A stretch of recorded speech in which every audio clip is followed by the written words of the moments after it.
एक उम्र आने के साथ ये प्रश्न बारंबार सामने खड़ा होता है कि इनकम सोर्सेस कहाँ से जनरेट होंगे।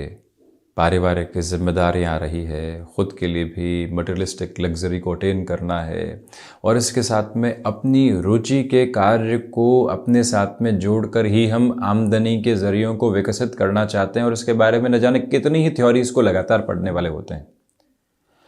और वहीं व्यक्ति एक बार स्वयं अपने पास्ट को याद करने वाला हो। जब क्लास में हम बैठे हुआ करते थे तो किसी एक मित्र को हिंदी का विषय बहुत बढ़िया लगता था। उसमें जो भी कविताएं हैं, उसमें जो भी वाक्पटुता के स्तर हैं, वो उसको बहुत सुहाते थे। वहाँ उसे संज्ञा हो गया, सर्वनाम हो गया, जो भी हो गया, वहाँ किसी भी तरीके की दिक्कत और दुविधा नहीं आती थी। एक को अंग्रेज़ी के साथ में बहुत आनंद आता था, मैथमेटिक्स के साथ में जो भी प्रॉब्लम दे दीजिए, एक मित्र उसको बहुत अच्छे से सॉर्ट आउट कर लिया करता था, कोई दिक्कत नहीं होती। हर एक की प्रकृति जनित आधार अलग अलग सिरे के साथ में जुड़े हुए और उसी के साथ में वो उसको एक तरह से अलग लेवल की जर्नी भी देने वाले होते थे। ये हमने कई बार महसूस भी किया है, समझा भी है। जीवन में आज भी कई लोग मिलते हैं, भले ही नौकरी पेशा जीवन हो चाहे व्यापार हो, एक अकाउंट्स में बहुत बेहतर है, एक लोगों से संवाद करने में बहुत बेहतर है, परंतु वहीं यदि मिसमैच की अप्रोच सामने आ जाती है, जो अकाउंट्स में बेहतर है वो मार्केटिंग की तरफ लग जाए, जो मार्केटिंग में बेहतर है वो ह्यूमन रिसोर्सेज की तरफ लग जाए, तो आखिरकार परिणाम उस ऑर्गेनाइजेशन के लिए, उस कामकाज के लिए क्या होंगे, ये सोचा जा सकता है।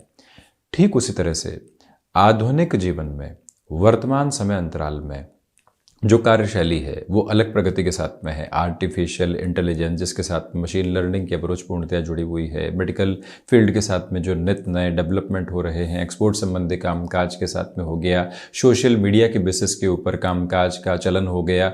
ऐसे कोई और क्षेत्र विशेष की भी चर्चा की जाए जहाँ पर लगातार हम परिवर्तन देख रहे हैं, तो इन 12 ही भावों के माध्यम से अपने कार्य क्षेत्र को निर्धारित करते हुए अपनी प्रकृति को स्पष्ट तौर पर आत्मसात करके उसको समझते हुए लगातार कैसे आगे बढ़ेंगे, ये महत्वपूर्ण विषय है। वहीं पर व्यक्ति को कई बार दशाओं के साथ में ऐसी स्थितियां मिलती है कि सरकमस्टांसेस की वजह से वो कार्य नहीं कर पाता, वो व्यक्ति विशेष जिस और वो जाना चाहता है। तो ऐसे सिरे में क्या किया जाए? कई बार लोग कहते हैं कि आपने तो चर्चा कर ली कि इस कामकाज की ओर जाएं, परंतु परिस्थितियां ऐसी नहीं है, संघर्ष विकट है, विराट है और निरंतर सामने चल रहे हैं। कैसे खुद के उद्देश्यों को बारंबार तय करने वाले होंगे, कैसे खुद को एक अलग रास्ते के साथ में बढ़ाने वाले होंगे?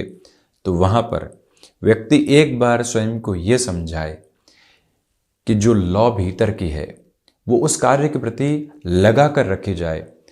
जब संध्या हुई, दीपक प्रज्वलित किया गया, परंतु सुबह हो गई, उस दीपक की आवश्यकता नहीं थी, तब भी उसमें लगातार ईंधन दिया गया, भले ही घी का हो चाहे तेल का, पूरे ही दिन उसको लगाकर रखा गया। शाम पुनः हुई तो उसी दीपक ने अपने प्रकाश से जो भी अंधियारा था उसको हटाने का कार्य किया।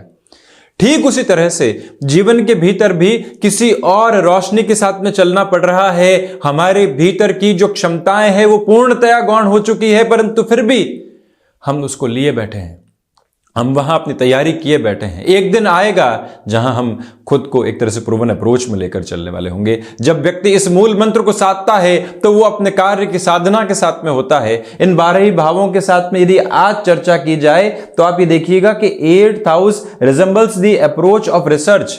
यहीं से हम आयुष्य को देखते हैं, यहीं से हिडन प्रॉब्लम्स के अप्रोच को देखते हैं, यहीं से जो एक तरह से जो विद्या अध्ययन के साथ में गुप्त विद्याओं का आधार होता है उसको भी देखने वाले होते हैं।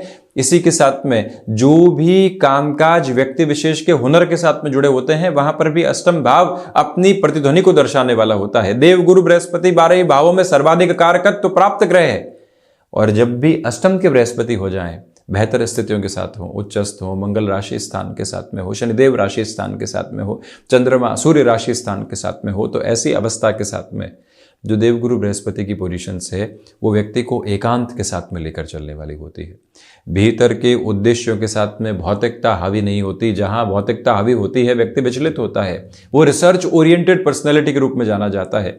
आर्टिफिशियल इंटेलिजेंस की अप्रोच के साथ में ऐसी कुंडली में शुक्र की भी प्रधानता रहती है, परंतु यदि एक एक करके हम आगे आने वाले क्रम के साथ में इस चर्चा की और खुद को बढ़ाएं कि कैसे क्षेत्र विशेष के साथ में जीवन जुड़ सकता है, तो आप ये देखिएगा ये पंचम शिक्षा भाव है। शनिदेव जब भी यहां होंगे तो इंग्लिश, मैथमेटिक्स और इसके साथ में भाषाई स्तर के ऊपर व्यक्ति को समृद्धि देने वाले होंगे। स्टैट ड्रिवन अप्रोच बहुत अच्छे से चलने वाली रहेगी। शनिदेव मंद चाल के अधिपति हैं और मंद चाल के अधिपति जब 30 महीनों में अपने एक राशि क्रम को पूर्ण करते हैं तो ऐसी अवस्था के साथ में धीमापन है, परंतु उस धीमेपन के साथ में यह भी गौर किया जाए कि प्रत्येक डिग्री का छोटा से छोटा जो बेस है उसको शनिदेव पूर्णतया भोग्य कालिक आधार के ऊपर लेकर चल रहे हैं। चंद्रमा की द्रुतगामी गति है, परंतु शनिदेव की वो स्थिति प्रत्येक क्षण व्यक्ति को यह बताने वाली होती है कि आसपास क्या चल रहा है वो देखो, उसके बाद अपने उद्देश्यों को बनाने वाले हो। इस फैसिनेटेड वर्ल्ड के अंदर व्यक्ति तीव्रता से सब कुछ चाहता है। आज सोए कल सुबह उठे तो न जाने क्या कुछ हासिल कर लिया, परंतु जीवन ऐसा है ही नहीं। जीवन प्रत्येक क्षण तपाता है, जीवन प्रत्येक क्षण व्यक्ति को बनाने की ओर लेकर चलता है। वो क्षण यूटिलाइज कैसे हो रहा है, इंपॉर्टेंट बेस ये है। तो इसी वजह से मेडिकल फील्ड हो, टेक्निकल फील्ड हो, जो भी क्षेत्र विशेष फाइनेंस के साथ में जुड़े हुए हों, हम उन क्षेत्रों की चर्चा के साथ में निरंतर अब एक धारा प्रवाह चलने का प्रयास कर रहे हैं। परंतु ये जरूर गौर किया जाए कि हम एक बार 12 ही भावों में नवग्रही व्यवस्था को देखकर सबसे पहले अपनी प्रकृति को जाने। What is the intrinsic base, सबसे पहले यह देखा जाए, उसके बाद में आगे की यात्रा को तय किया जाए तो स्पष्टता निकल कर आने वाली होती है। अष्टम द्वादश के साथ में विदेश संबंधी गतिविधियों को देखेंगे। शनिदेव की तीसरी दृष्टि बेहतर है, वो अपने उच्च राशि स्थान पर है या फिर नीचस्थ राशि स्थान पर, यह क्लैरिटी लेकर चलने का प्रयत्न किया जाए। और वहीं पर कब व्यापार से नौकरी की तरफ जाना है, कब नौकरी पेशा जीवन के साथ में चलते हुए हमको व्यापार की तरफ अब बढ़ने का प्रयास करना है। व्यापार ऐसे चल रहा है कि हम स्थितियों को संभाल लेंगे, परंतु कोई ऐसा ऑफर आया जो जॉब के रूप में है और जीवन भारे न्यारे प्राप्त कर सकता है, ना अनुभव ले सकता है, क्यों नहीं उस ओर बढ़ने का प्रयत्न करें। जब व्यक्ति इस सोच के साथ में होता है तो खुद को एक स्ट्रक्चर्ड बेस देने वाला होता है। आज के इस युग में हम बारंबार सुनते हैं कि पैसिव इनकम सोर्सेस की तरफ जाना है, एक एक्टिव इनकम सोर्स हो, एक पैसिव इनकम सोर्स हो, परंतु उसके लिए प्रिपरेशन कितनी है, लोगों का सुनकर कितना काम किया जा रहा है और स्वयं की अवस्थाओं के साथ में जागकर कितना काम किया जा रहा है, वहीं से जीवन उद्देश्यों को देखने वाला होता है। ठीक इसी तरह से अगर एक उदाहरण के तौर पर देखें, काल पुरुष की कुंडली का मेष लग्न का हमने उदाहरण लिया है। देवगुरु बृहस्पति भाग्य भाव के अधिपति हुए, ये उच्च शिक्षा भाव है, द्वादश के अधिपति हुए। द्वादश के अधिपति अष्टम में मंगल राशि स्थान में हो गए। अब मंगल की प्रकृति क्या है, मंगल ग्रहों में सेनापति हैं। देवगुरु बृहस्पति मंगल की मित्रता है, और जब देवगुरु बृहस्पति के आधार को यहां पर हम देखते हैं तो वृद्ध ग्रह हैं, व्यक्ति के भीतर की उजास को ज्ञान के साथ में जोड़ने वाले होते हैं। मंगल तीव्रगामी आधार के साथ में उस ज्ञान को प्रादुर्भाव के रूप में लेकर चलने वाले होते हैं। हायर एजुकेशन की लॉर्डशिप रिसर्च हाउस के साथ में हो गई तो व्यक्ति भले ही शुरुआती स्तर के ऊपर इतनी एजुकेशन के अंदर रफ्तार लिए नहीं रहा, परंतु उसके बाद में उसकी रफ्तार को बढ़ते हुए देखा गया। और दूसरे क्रम के साथ में यह भी देखा गया कि जो व्यय की स्थितियां हैं वो भी अष्टम के साथ में रही। सोच के व्यय को जब उच्च शिक्षा के साथ में रिसर्च का बेस मिला तो व्यक्ति ने अपने जीवन को वारे न्यारे की स्थितियों के साथ में पहुंचाकर रख दिया। अब देवगुरु बृहस्पति ने कौन सी नक्षत्रीय परिधियां ली हुई है, युवा अवस्था के अंशों के साथ में अग्रसर है या नहीं, यह भी देखने की आवश्यकता है। कौन सी ग्रही व्यवस्था का दृष्टि निक्षेपण है, जब सूर्यदेव दृष्टि निक्षेपण कर रहे हो तो व्यक्ति के ज्ञान में तेज और ओज निकल कर आता है। बुध यदि दृष्टि निक्षेपण कर रहे हो तो व्यक्ति वैचारिक स्तर के ऊपर खुद को अस्थिर करता है, परंतु वाक्पटुता देखते ही बनती है। तो सामंजस्य हम अपने साथ में कामकाज का कैसे बिठा रहे हैं, कैसे अपने उद्देश्यों को निहितार्थ करके चलने का प्रयास कर रहे हैं, जिससे अपनी योग्यता के यथार्थ के साथ में जीवन को लगातार देखा जाए। और वहीं ये जानने की भी आवश्यकता रहती है कि व्यक्ति विशेष अपने कार्य की क्षमताओं के साथ में, अपनी बौद्धिक क्षमता, अपनी शारीरिक क्षमता के साथ में कैसे खुद को देख रहा है।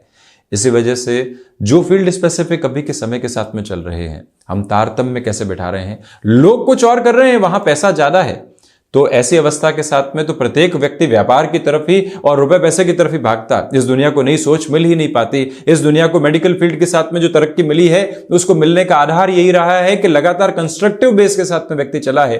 किसी ने काव्यात्मक शैली के साथ में अपने जीवन को देखा है, किसी ने आध्यात्मिक ओज के साथ में अपने जीवन को देखा है। प्रत्येक सिरा रुपए पैसे के साथ में जुड़ा हुआ नहीं है। हाँ, जीविकोपार्जन आवश्यक है, परंतु अपने उपार्जन के लिए, जो श्रेष्ठता के लिए ईश्वर प्रदत्त सत्ता ने जो गुण भीतर मौजूद करके भेजे हैं, उसके साथ में हम क्या सम्मान कर रहे हैं। लोगों का सम्मान उसी समय पूर्णतया हासिल हो पाता है जब व्यक्ति अपने भीतर के हुनर को लगातार मांझने वाला होता है। इसी वजह से क्रमबद्ध सिरे के साथ में हम इन क्षेत्रों की चर्चा करते हुए चलेंगे। परंतु खुद को ये समझाने की आवश्यकता है कि हम इन 12 भाव, नवग्रह व्यवस्था, नवमांश, दशमांश, अष्टक वर्ग के चक्र के आधार पर सबसे पहले ये देखें कि हम किस ओर बढ़ना चाहते हैं। इसी वजह से इस चर्चा को हम नवग्रह व्यवस्था के आधार पर, उसके बाद 12 भावों के आधार पर, योग युतियों के आधार पर लेकर चलने का प्रयास करते चले जाएंगे। धन्यवाद एवं कोटिशः आभार।